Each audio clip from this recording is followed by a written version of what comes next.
Welcome to Nobilis Erotica, the best science fiction and fantasy erotica anthology podcast in the known universe. This month, a straight time travel story. This episode has a strong content warning for near drowning. This is episode 497. I am Nobilis Reed. Our authors, P.M. Amaras and Paul Driggere, have been writing together for almost 30 years, mostly for clients and commissioned work. In 2018, they began working with webcomics and have so far produced The Depths, Insignificant Otters, and Island Girls. Many of their erotic stories can be found in Wet Fur and White Fur, anthologies of erotica mixed with a variety of elements and revolving around the furry genre. Their first novel, Shadows in Light, is a combination of fantasy and mystery interlaced with erotica and horror, with many 5-star reviews from readers' favorites. Find their website at www.scribesunlimited.com. Our narrator is yours truly. Remember that you can get even more erotic audio if you join the Patreon campaign at patreon.com/nobilis. In addition, you will get access to the podcast Discord and my undying gratitude. Reminder, this story has a strong content warning for near drowning. Here we go!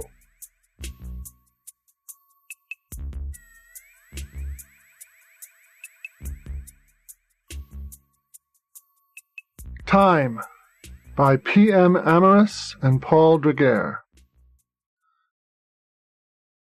London Towers pulled himself from a fog of confusion to consciousness, awakening with a mouthful of salt water.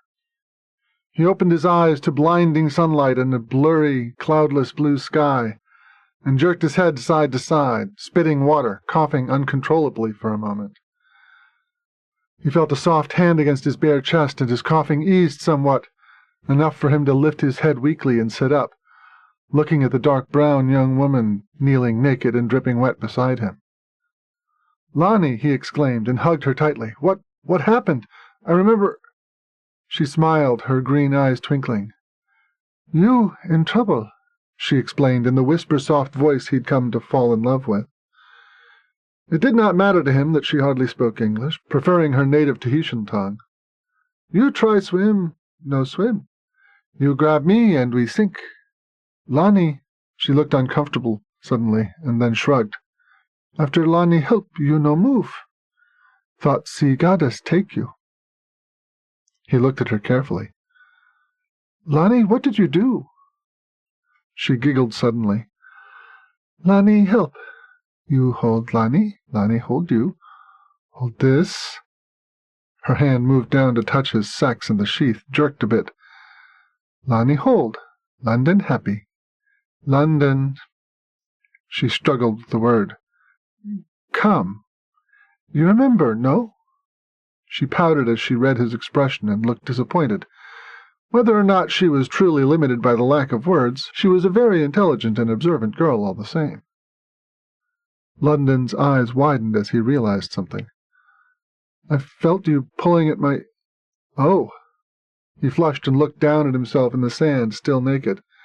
His sex had deflated, limp against him, but the telltale milky white bits of dried semen about his stomach and groin told him enough. He'd obviously panicked, suddenly thrashing about in the cold depths of the sea after his jump, and Lonnie had eased his fears with a quick hand job. He remembered coming very hard into her hand and then blacking out. Lonnie smiled and leaned in close to kiss his mouth, parting her lips briefly with his, to curl her tongue a few times around his in an exotic, sensual dance. Her breasts nestled against his chest, the stiff black nipples of the Tahitian already in full arousal. "Lonnie do more next time," she whispered as their mouths pulled away, sharing a lick of one another's taste. "Lonnie surprised to see London. Not while Lonnie dive." She started to lose herself in laughter, shaking all over, and hugged him again. Reality suddenly hit him. "Holy... damn it, I could have burst into pieces." The girl looked at him strangely, and he kissed her. "It's nothing. I'm being scientific. I'm sorry, Lonnie. You're right. From now on, I'll stick to the beach when I appear." He softened and pressed against her, pleased to feel her embrace again. "I just wanted to surprise you this time." Lonnie happy." The island girl blushed. "Very happy," London returned. And then she was pushing him gently down into the sand. We talk later, yes?" London felt her familiar soft warmth nestling snug against his sex until the urgency of a thick erection pulsed, lovingly massaged and stroked by the girl's hands. "Yes." London jerked himself awake at the beep of the cell phone next to him and realized he was back.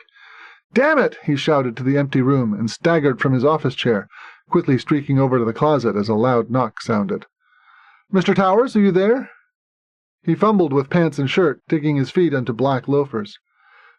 "Be right with you, Penny. Just don't—" She opened the door as he was zipping up, and she caught a peek of his bare ass. She cleared her throat loudly, and London nearly tripped and fell. He'd put the loafers on opposite feet. "Come in." Penny Abreva smiled smugly and padded toward him on high heels and a short blue dress that showed off fantastic legs, giving his chin a playful pat as she walked past and unceremoniously dropped a stack of papers on his desk. "So, wild, unbridled sex again." She sighed as she turned back to face him. "Honestly, Lun, that's the third time this week, and it's Tuesday. Must we rent porn movies for you?" He sighed, shaking his head and ignoring her teasing. "Something went wrong this time. Nearly got myself killed." She finally showed some concern. "Are you all right?" Yes, I'm fine. I just didn't take into account the instantaneous pressure change. Damn it, why was I so foolish?" "I'm not sure I'm following, sir." London sat down, tying his loafers. "Remember when we flew to Jamaica for the meeting last month, and you mentioned you had a desire to try scuba diving? And I said you had to wait at least 18 to 24 hours until after the plane landed? Pressure changes. Your body needs time to readjust to everything. Had you gone diving too soon, going from so high up above sea level to then below, your whole body might have—" He grimaced, looking up at her. Penny hugged herself and shivered. "Yuck, don't tell me. You decided to be romantic and tried to surprise your girl in the sea." "Well, she's always there. She visits that beautiful reef so often I thought I could time the jump somehow." "Well, no damage done anywhere, was there?" "No, I was careful, same as always. Same island, same place, same girl." He caught his assistant's look and quickly finished. "Same people. No chance of any other interaction. That island's about as barren as the Sahara, save for that tribe." Penny's smile showed through, and her blue eyes sparkled. Was she surprised this time? London swallowed hard, remembering how he had appeared right beside her. She had been patiently cutting oysters from a deep bed of bright coral and rocks, and was just swimming through a clump of floating fronds and sponges when he materialized in a churn of bubbles and blinding light. Thankfully, Lonnie had spotted him, and his eyes glazed a bit, remembering the surprised look on her face, and then the soft smile and green eyes twinkling as she floated in front of him naked, long dark hair drifting about her like an angel's halo before she kissed him. "Very." He shook his head quickly, reluctantly pulling himself out of the daydream. He looked down and noticed an uncomfortable erection pressing up against his slacks and quickly stood up, turning his back to her. "We will continue to experiment only at the island for now, and only 1926. It's far too dangerous if a trek takes me to a more populated area, or another year." "Well, you can't even be 100% sure you're not affecting anything going back and forth to Tahiti, can you?" London nodded. "Theoretically, I could wind up in any time, any place, and affect something. But here I still stand in front of you, and you're here." He smiled. "And as far as I can tell, since my name is still on the plaque over there on the wall, I'm still CEO of Tyrex Industries." He took a long look outside the window towards the cityscape below. "World still seems as it should, Penny. One colossal mess, but livable." His assistant chuckled and padded over to hug around him from behind. "You miss her already. Why don't you just admit you love her?" She sighed, stroking his stomach slowly through his dress shirt and tracing the buttons. "Besides," she nuzzled the side of his neck, "we can't really be expected to have the board approve of our, let's call them dates." London laughed and glanced over his shoulder. "Right, dates. You coming in, closing the door behind, walking to my desk, lifting up your dress, and riding me like a wild stallion during lunch hour.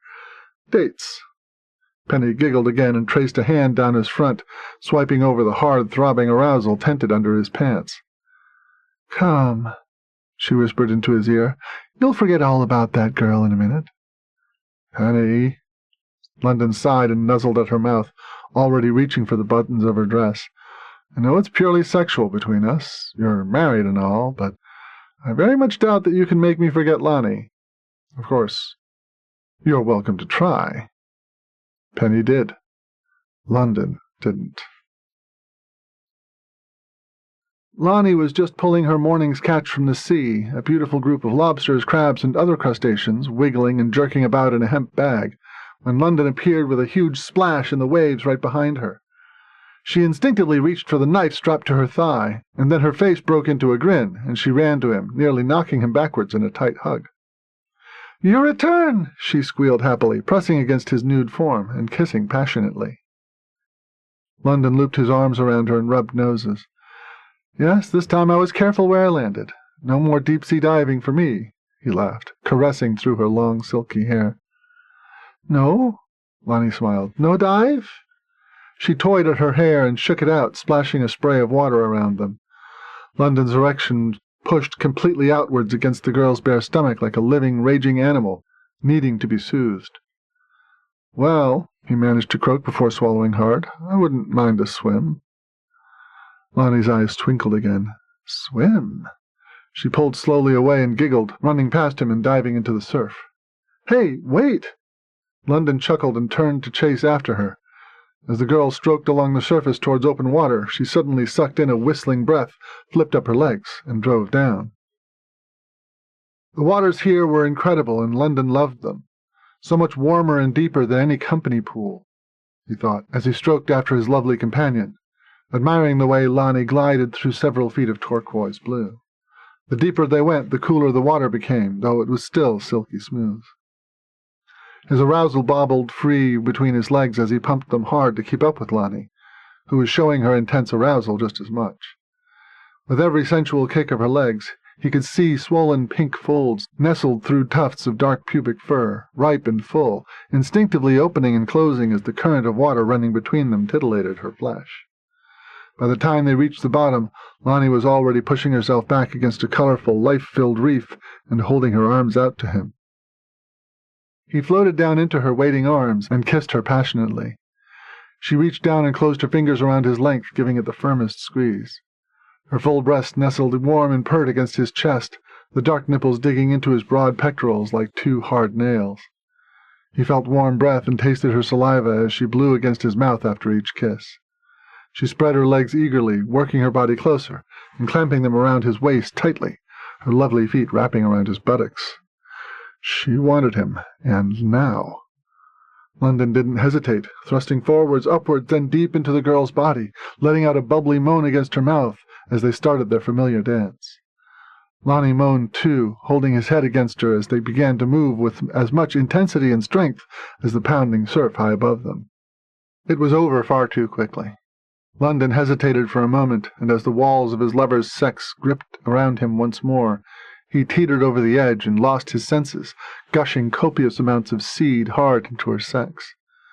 Lonnie let out a bubbly cry and followed with her own orgasm, climaxing wildly against his pumping sex as their juices mingled and started to tendril from between their bodies. Quickly London pulled himself free, made a cutting motion to his throat, and pushed off from the bottom. Lonnie watched him go, then pushed off the reef and followed, rubbing between her legs as she slowly rose up. As she caught up to him, still aroused, she stroked at his sex again, trying to position herself atop it. London struggled to swim with the girl clinging to him, and their weight threatened to pull them back together into the depths. He pushed off her roughly, clawing toward the surface, his lungs starting to burn. He had hardly close to the aquatic talents of his companion. She had spent her life under the sea, at incredible depths, staying under water for several minutes without a breath. He could hardly hold his breath in the company's luxurious swimming pool for more than a few minutes at a time. He felt Lonnie trying to grab at his kicking feet, and then finally felt the heat of the sun as his head broke through the surface, and he gasped in a deep breath, coughing it immediately out. Lonnie surfaced in front of him, panting a little, and hooked her arms around his shoulders, whimpering, spreading her legs around him, and trying to mount him. "Lonnie, wait, and then he was pushed under again, the girl's hungry sex having found his arousal and swallowed it whole. She was now humping wildly on him, keeping her legs wrapped tightly as she whimpered, loving him as quickly as she could, bouncing in his arms. London burbled and tried to hold his breath as the girl threw her head back, and an explosion of bubbles came from her mouth in an underwater scream. London pushed himself out from under her writhing form as the diver continued to jerk and convulse, having several hard orgasms in a row. He took hold of her arms and pulled, kicking hard, pumping his legs and swimming back to the surface. Both took several hard, coughing gasps of air before Lonnie whimpered and nestled in against him, to kiss passionately. Lonnie, love, London, she cooed, still panting. London, love Lonnie? She slid her arms about his shoulders and allowed her body to float up against his, still trembling. Yes, I do, he whispered, and brushed his nose across her mouth before kissing her again. Very much love, Lonnie. Oh, no. No. He pushed her away, covering his ears as the familiar high-pitched drone drowned out the waves and the soft, warm voice of his lover. Not now, no, not... He was back in the office again, dripping wet, naked, and breathing heavily. He sat up quickly on the carpet, his vision swimming and his head pounding, and crawled over to the closet door, shutting it behind him. Mr. Towers? Lon? Penny poked her head inside the office door. Are you here? The girls want to discuss your re-entry point again, sir. What? London called out from inside the closet, and she laughed softly, coming to the door. Can I come in? Penny, this is really not the time, he muttered, cinching up his pants. Sorry, boss. She waited until he stumbled from the closet and bent down to tie his shoes. You did say you wanted it a little bit longer this time. You left at, She paused, studying the timer atop her cell phone. 9:30 a.m., and it's just after 10:15. Still, 45 minutes, that must have been long enough to see her. God, yes, it was fantastic this time. I've never felt anything so incredible, not with anyone. She can stay underwater so long, I'd swear she's part fish. Penny smiled warmly, nodding. Tribal girls, it's hard to understand their ways. I monitored your stats while you jumped. Heart rate was 85, respiration 25, pressure 140/90. You were ringing the bell toward hypertension there. You were much higher than your previous jumps, and also... Wait, what are you talking about? What's wrong with me? She patted his shoulder. Nothing, sweetie. I'm just saying that maybe that girl is really starting to affect you a bit more. You get stone-cold crazy excited just before you jump. If I could interrupt you a minute, I had something important to share. Go on. I'm sorry. He kissed her cheek and sat down at the desk watching her. Penny continued, We're seeing something else in the readouts. We're not sure exactly what it means, but it has to do with the time you're going back to. It's still 1926, isn't it? Penny shrugged and looked at her clipboard. That's what was calibrated, but we're noticing a glitch, a spike just as you jump. I'd have to recheck everything, and that requires a lot of code hunting, but we're pretty sure it's 1926. She glanced up at him again. Why that particular year, anyway? He shrugged and folded his hands on the table.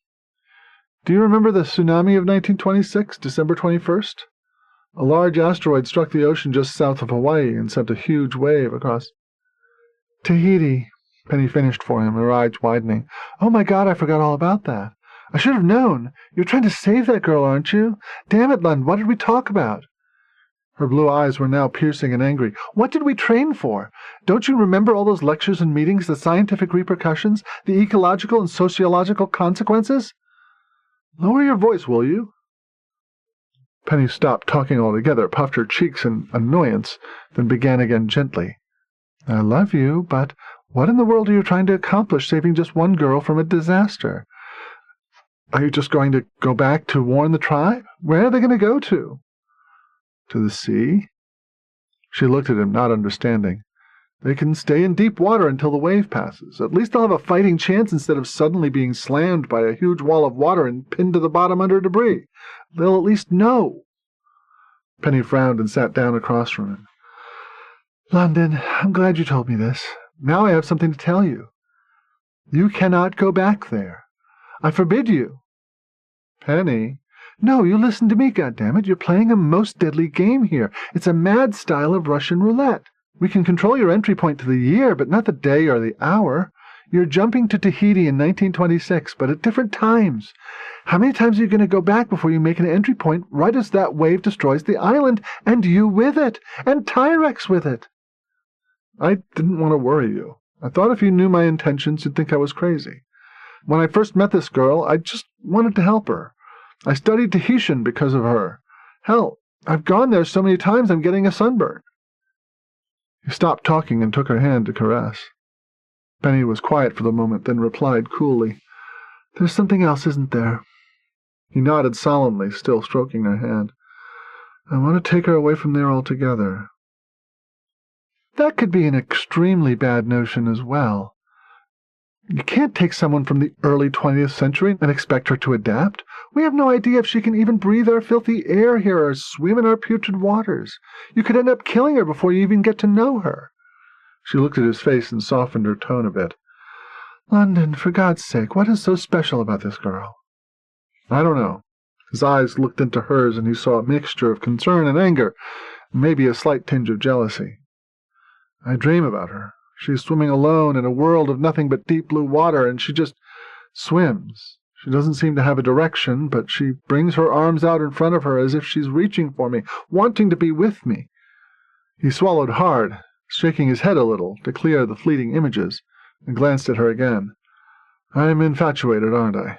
Even looking into your eyes, I see hers." Penny flushed noticeably. "You're smitten, yes, and you're letting her affect you to the point of endangering lives. I have to admit, were the board to hear about something like this, they'd be none too happy.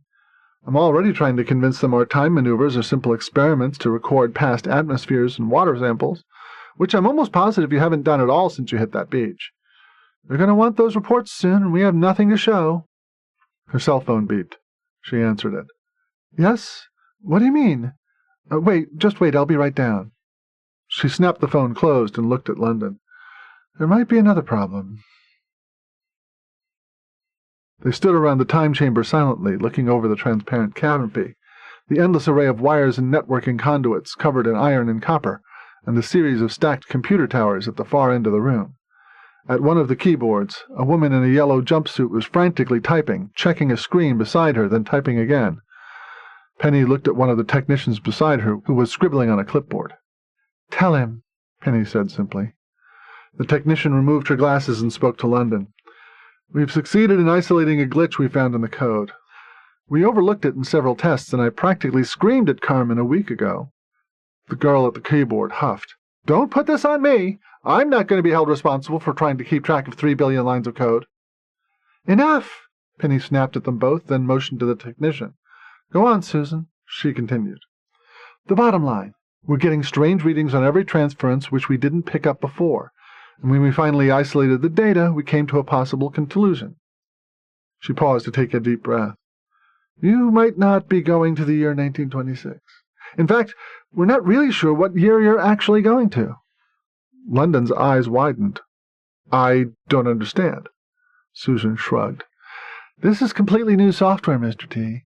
You've been harping on us for weeks about implementation of it into your designs, and while it looked great on paper, I'm sorry to say this, but even through the year, while it was integrated correctly into the system, may not have ever fully integrated into the database tables. But the machine works fine. I'm able to come and go quite easily into the past." "Yes, but we're not 100% sure where you're going back to 1926. And since you chose this particular year for your, let's call them, journeys, if you're going back to the wrong year, your present there can have an entirely different outcome." "Meaning?" Susan snapped. "You're kidding, right? If you're not going back to the year you calibrated and planned on from the beginning, it could be an entirely different world, literally. You can't keep wildly going backwards into time like that. Who knows? The whole system could hit a glitch and you might not get sent to Tahiti anymore. You could theoretically show up anywhere, anytime. Does that sink in, Mr. T?" All were uncomfortably silent for a moment, and even Carmen stopped working at the desk to look over towards the group. "What do you want to do, Penny? You're senior here." The assistant looked at the others, frowning, and then sighed. "Until we know exactly what's going on, I'm advising we cease operations immediately." She narrowed her eyes at London. "The board will likely back me up on this, especially given this new information. Carmen, how long before you can isolate the code and work out the data?" She looked exasperated. I'd need 72 hours and at least 3 more associates. Permission to hire out? Denied. We can't let any outsiders know of this. You just get to work and tell me when you're done. She turned to London again and took his hand. Let's get some lunch, all right? We have a lot to discuss. You're obviously not going anywhere for a while. Penny broke the surface of the pool and let out a quick gasp, coughing a bit of water from her lungs as London's head popped up in front of her, smiling and rubbing noses with her. She panted hard, sliding her arms around his neck loosely and hugging. I'm just not the right type, I guess. She chuckled, pressing her mouth against his, to kiss passionately, exploring his mouth deeply with her tongue before pulling her face away. But I can do a lot on the surface, you know. Giggling softly, she reached down, sliding her hand against his arousal, the flesh still throbbing and pulsating. That was bad of me. I didn't let you finish. I tried. London lowered his chin a little to lick across her breasts. I really thought you could last. So try again, she whispered breathlessly, slipping her legs around him. Just let me signal somehow when I need air. Her body wiggled against his, the flesh between her legs becoming full and slick across his groin. I want you. She started taking several deep breaths, sucking in the last gulp of air quickly, filling her lungs as he pushed her forward and dived. Penny's cheeks bulged as she held her breath, kicking her legs slowly behind him to aid their descent to the bottom of the deep pool. She blew a few bubbles against his face as her body touched the cool, slick tiles and wrapped her legs strongly around his waist, letting out muffled whimpers as London thrust himself into her sex, guided by nothing but hot lust now. She looked up at his face and tried to smile, her eyes squinting as each push of his member deep into her started having the effect she wanted. Her walls turned hot, then slick and oily, as more of her inner juices built up, allowing his sex to slide in and out of her folds easily. She grabbed around his shoulders as long black hair floated and trailed around her face, and sharp nails dug into his back. London grabbed her butt cheeks and started thrusting harder. Oof! Penny let out a bubbly whimper, fighting to hold her breath now as he hurled himself relentlessly against her, jamming deep into her sex faster and faster. She was going to lose it. She could sense her crotch turning into fire, matching the tightness and burning in her lungs. She could feel her inner muscles cinching around her lover's warm, hard sex between them, giving it rhythmic squeezes. She could watch London's face as he strained, closing his eyes tightly, not even looking at her struggles anymore, as he came suddenly hard and wildly into her sex in several hard spurts. As she felt his cum filling her, something clicked in her mind. As she lay on her back, pinned, writhing in a mixture of agony and ecstasy, she fought both the need to breathe and the losing battle for her own climax. She suddenly sunk her nails deep into his flesh like piercing knives as her orgasm was triggered. Her mouth erupted in a torrent of bubbles and a scream, and suddenly there was no breath left to hold. Frantic now, she started scratching at him, her mouth opening and closing as she jerked and twisted underneath him, her legs kicking hard around his waist, trying to wiggle free somehow. Oof! Oof! Another orgasm hit her, and then another, relentlessly yanking her body side to side as several hard gushes of her juices bathed his sex. With a last coughing explosion of bubbles, she finally succumbed to the sensation. Her eyes closed, her head lolled back, and her mouth parted once more in a final sigh, a trickle of bubbles dribbling from her pale lips as she drowned. London opened his eyes once he finished, still hugged tightly around Penny, and looked down at her still face. "Oh, God, no!" his mind screamed, and quickly pulled free of her, thick tendrils of their joining spurting free. He grabbed under her arms, pushed off the bottom, and swam with her quickly to the surface. He gasped and moaned as he pulled the bedraggled, still form to the steps in the shallows and lay her on her back, straddling above her and pushing at her chest. "Oh, Penny! Come on, girl! Come back! Come on!" He leaned forwards as to open her mouth, breathing into her lungs as he continued pushing at her chest. "Penny!" She suddenly jerked her head upwards and coughed out a great deal of water, gasping hard and crying as London quickly pulled her to sit up, slapping her back. "Penny! You're going to be okay! Just breathe, honey!" Penny slapped him away, still coughing violently, and crawled towards her clothes on the lounger by the pool, looking back at him angrily. He watched her wordlessly put on her clothes, stumbling out of the pool area without another glance. "What happened?" he said to the now empty, still water. But he knew. He knew from the moment the lovely assistant had slipped her legs around him, boldly following him into a world in which she didn't belong. As they had had sex, On the pool bottom, London could do nothing but fantasize about Lonnie, and deep down he was afraid Penny knew it too. He was typing up a document when Carmen from the Technician Center stopped by his office. "Carmen, tell me you have good news." For the last week Penny had not said a word to him, but simply dropped off papers and small packages on his desk before leaving again. She sighed, sitting down. "Well, about 75% of the code is accounted for. We've isolated part of the glitch, and we're 99.9% certain that you're indeed going to the year 1926. I have absolute confirmation as to specific times in... Give me 24 hours?" He nodded, then asked delicately, "Location is still not an issue, correct? That can still be controlled through latitude and longitude?" "Yes, sir. However, we did take out the coordinate information for land mass below sea level, as you asked. No more unnecessary deep dives." She chuckled, but London thought of Penny again, struggling against him to try to get air just before she drowned. "You okay, Mr. T?" He shook his head and stood up from the desk. "Just not feeling well today. Can you arrange for a jump this afternoon about 4 p.m.? I want 15 minutes. "I'm not sure that's advisable, sir. Ms. Abriva's orders were clear." "Oh, but it is. I need to say goodbye to her. When I return, I'm ordering the entire project to cease operations. Permanently. No more trips, not ever. Dismantle the damn thing." "Mr. T, if you'll just give the crew a little more time." "Nope, it's decided. And at last I knew, Ms. Ortiz, I still pay your 6-figure salary. So make it happen. That's all." Carmen pursed her lips and nodded, getting up and closing the door quietly behind her. He arrived at the canopy half an hour early, as always, and went through the sanitation and sterilization phase, shielding his eyes as a stinging shower of antiseptic covered him head to toe. He was just drying off when Penny went up to him, with a few other technicians in tow. "London, you don't have to do this," she spoke quietly as the technicians behind her nodded vigorously. "We found out what's going on. You don't have to go there anymore." "I'm really not going to hear it, Penny." He tossed the towel away and stood before her naked. "I almost killed you," he continued, tears welling in his eyes, ignoring the dumbfounded looks behind her. "I did kill you. I need to say goodbye to the girl and move on." "Damn it, Lund, you're not going back." "Oh, but I am." He pushed past her, heading towards the canopy and preparing the connectors to his torso. "I can't save her. Sooner or later she'll die. I mean, I give her what, a few extra days, a little time to love someone? It's not worth it. It's never worth it." "Lund, it's not the right time." "Who cares? Get away from me, all of you." He started punching in coordinates on the keypad in front of him, hearing the turbines start to whine around him as electricity started to course.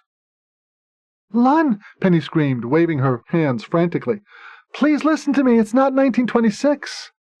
He threw a salute and in a bright flash disappeared from sight. He came up behind the startled girl and hugged her tightly. "London!" She giggled and turned around to hug. "So good to see you. So long not see you." "Lonnie," London sighed as they parted from a passionate kiss. I need to tell you something."